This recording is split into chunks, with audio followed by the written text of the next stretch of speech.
here's something you may find interesting, and I hope you find interesting. In music and in life, when we study history, and even in music, the idea of race always comes in. And here's where it comes in the creation of jazz. These concepts here. Louisiana is where New Orleans is. New Orleans was a French colony. They had a different code of dealing with race. In most of the rest of the United States, if you had one drop of black blood in you, you were considered black. If you were 1/64th black, you were considered black. And that meant that you were a second-class citizen. That meant a lot of things. That you couldn't own property. It meant that you couldn't vote. It meant that you could not marry someone of the other race. It meant that you were probably not free on so many levels. Jim Crow are the rules of laws that legislated that amongst people. In New Orleans, it was a little different. Theirs was a little more complicated. They had more categories than that in terms of black and white. Okay, and I don't want to exclude anyone who doesn't feel they fit in that category. Maybe you're Asian or Latin American, you're saying, what are you talking about? But I am talking about African American music, and in this time, that was the conversation, black or white. So here, okay, they had different rules. They said, well, no, we've got a more complex structure than just black or white. We've got, the way we deal with it is, at the top of the pyramid, in terms of who's in control, is what color? White. At that time, what color? White, right. And these men were slave holders. Okay? The next one, based on how much blood you had, would have been the octoroon. That meant they were 1/8 black. Okay? The next one in the pyramid, with different set of rights and different rules, would have been quadroon, meaning what? Quarter or fourth black. And this word is politically incorrect, but it is the word that is used in the history books, mulatto.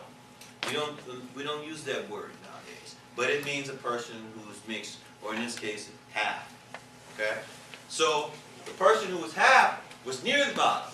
And who was on the very bottom of this structure? The person who was not mixed at all, who was all black. So the way that relates to jazz is, these people had rights.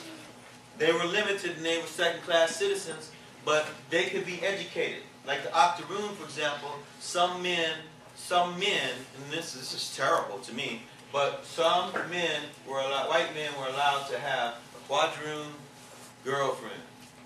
And they had octoroon babies. Now, I'm sorry, the other way around. But an octoroon could go to be educated, and a quadroon could be educated. They could be educated. Whereas a black person at the bottom could not be educated. It was against the law to teach a black person to read. Against the law. Okay? So, in this culture of New Orleans that was complicated, you had, this is called Creole, this whole arrangement here. It's Creole culture. A lot of the Creole people of color were taught European harmony and music, which the system that we study today in music is European. We learn European music and harmony. And primarily, almost all instruments we use are European instruments. So, what happened was in 1894 in Storyville, 1894, a law was passed that said, took away all of their rights. Took away all their rights. And they said, 1894, okay, you are all black now. Okay, you're all black. So go live with each other. And so they had to live segregated together. So for the first time, blacks and the Creole culture mixed together. And when they mix together, this is how it comes to jazz. When they mixed together, a new explosion. It was like an atomic fission. Atomic fusion. These atoms went, and they created something that couldn't have happened in Philadelphia. It couldn't have happened in any other city. It couldn't have happened in Chicago. But New Orleans it happened, and it gave the world jazz and all kinds of other jazz. Don't you think that's an interesting way how culture can affect, and even how laws can affect music, I find it interesting. And I hope you do too.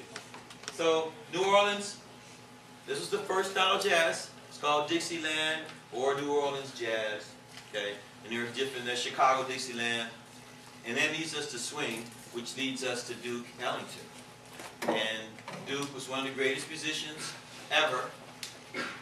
Over 20,000 performances he did. And if we had time, we could do the math and see how many that is a year for over like 50 plus years, 55 years. He wrote 2,000 pieces of music. Very important band members, and we're gonna watch this little video until we run out of time, okay?